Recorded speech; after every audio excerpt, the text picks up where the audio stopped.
Okay, so we've recently been sent a case to evaluate an implant for site number 29 and 30. This is one of our students from our uh, workshop. So I like to be able to evaluate the cases after a workshop just to help keep the flow going, to make sure that we're moving along in the right direction.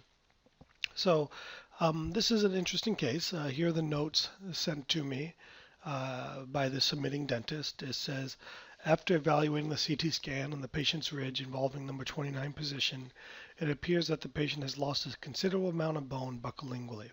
The options in this case, in my opinion, are as follows. Place implants on the 29 and 30 position and graft the buccal wall and place a membrane. Or two, place the implant in the 30 position and cantilever off this implant and do a cantilever bridge with 29 being the pontic. Please advise. Thank you. So there are quite a few things to kind of evaluate from that. So let's address this option number two right here, which was do a cantilever. Um, Listen, a lot of things will work, but my preference in this case would be to avoid posterior cantilevers. Number one, we can create the bone relatively predictably. Two, we have enough spacing to where space such as in the anterior maxilla or lower mandible, anterior mandible space becomes an issue to place multiple implants.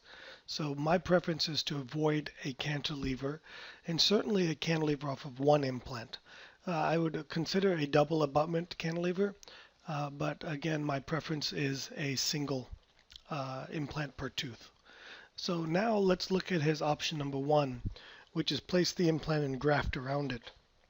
So this is my preference, is to place the implant, and if I have a few threads showing, even up to half the implant sometimes, I'll go ahead and graft around the implant and place a membrane and allow everything to heal, to the bone to turn over and heal.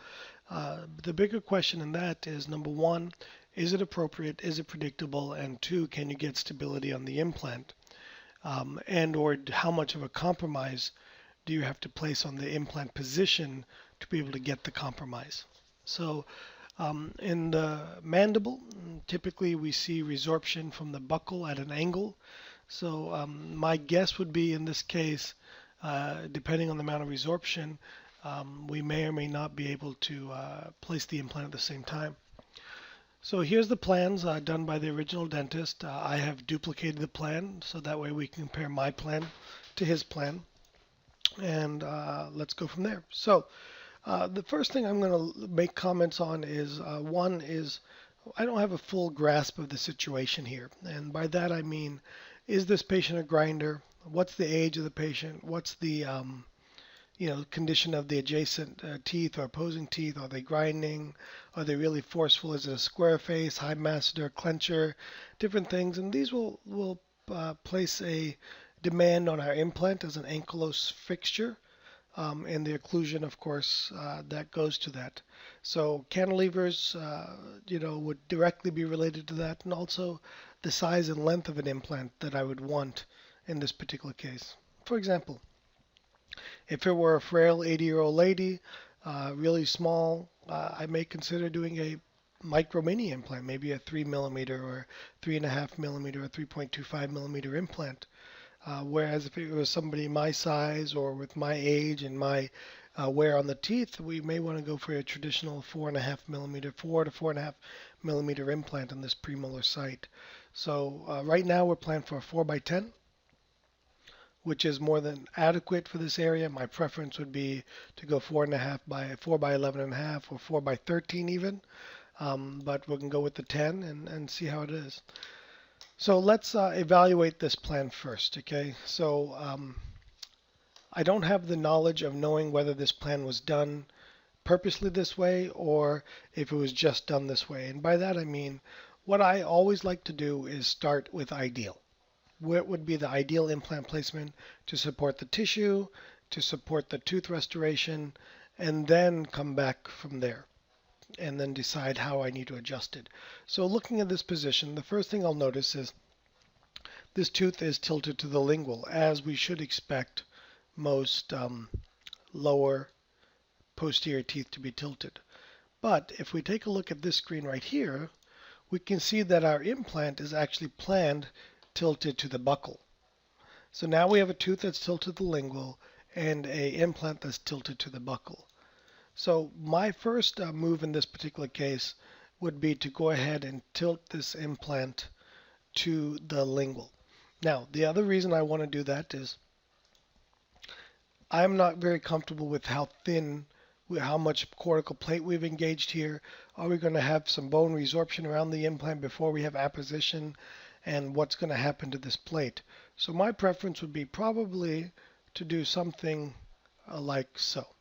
Now what this does is it gets my implant going through the central groove, and number two, what it also does is it gives me more space right in here.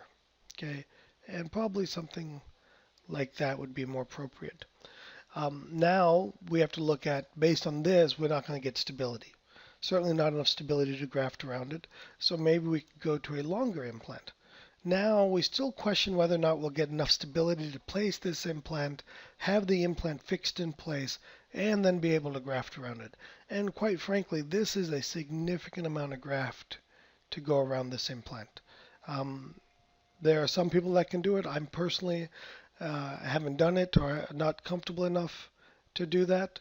So I would have a tendency in this particular situation to do some pre-implant surgery and come in here, flap, decorticate, add graft material, membrane, maybe even a titanium mesh membrane, maybe some tenting screws, depends on the comfort level and what works best in each person's hand, and then come back at 4, 5, 6 months and place the implant. Another option is a ridge split. A ridge split would be, it'd be a lot in this particular situation. One thing we can do is we can look at a 3.5 mm implant. You know, again, it's a possibility. It still doesn't take care of our stability issue. You know, here we start to get into the stability that we would need, but still it's a significant amount of graft to go around it. So my assessment in this particular site would be to pre-implant surgery. In other words, place the implant and then come back and graft the site and then come back and place the implant.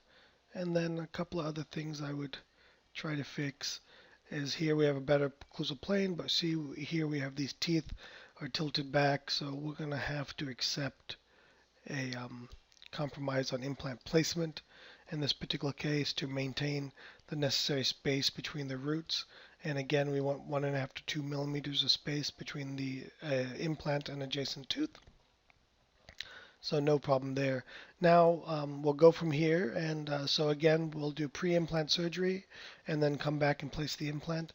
And now let's look at site number 30. So site number 30, again, our plan is a little bit more to the buccal than I would like. So what I'll do is I'm relatively happy with my plan for number 29.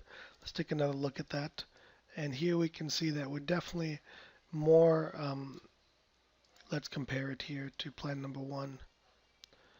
So there is our plan of 29, see how far buccal we are. And then let's go to my adjusted plan.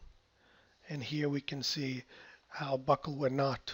So, you know, and even I might consider something like that. Okay.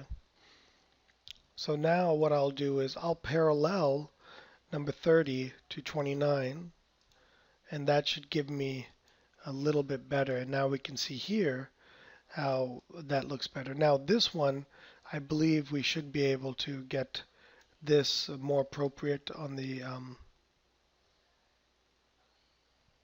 occlusal plane. And our occlusal plane will probably look something about like so. So, and here we can see nicely how our occlusal plane is straight up and down with the implant, whereas number 29 is definitely tilted, but unfortunately that's necessary in this implant, this particular case, because of the position of the root on 29. So now that we look at this plan, we have a little bit more space here to the lingual, so I would definitely try to err this towards being centered in the ridge. I would, in this particular case, maybe consider a 4.3 millimeter implant, simply because I'd like to have a little bit more buccal and lingual bone here.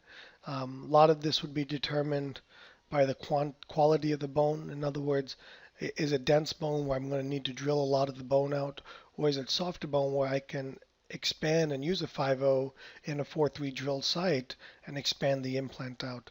But a 5.0 would work here, just to give us an idea. And then again, assuming our nerve mapping is correct, which it looks to be, I would probably go with a 11.5 millimeter implant here, simply because we can. And there we go. So again, I appreciate you submitting this case. Here's a better position for the planum number 30. We can come here to our occlusal view. We get a good idea of how that looks. And then here as well. And then on number 29, we would definitely, I would definitely encourage graft pre-implant surgery. This is not a significant amount of grafting that needs to be done. Full thickness flap all the way down here. Be very careful of the mental nerve. Decorticate at several with the round burr. Place plenty of graft material. Overpack it. Place a membrane. Gain primary closure. And put it all back together again. And that should certainly work in this particular case. So thank you very much.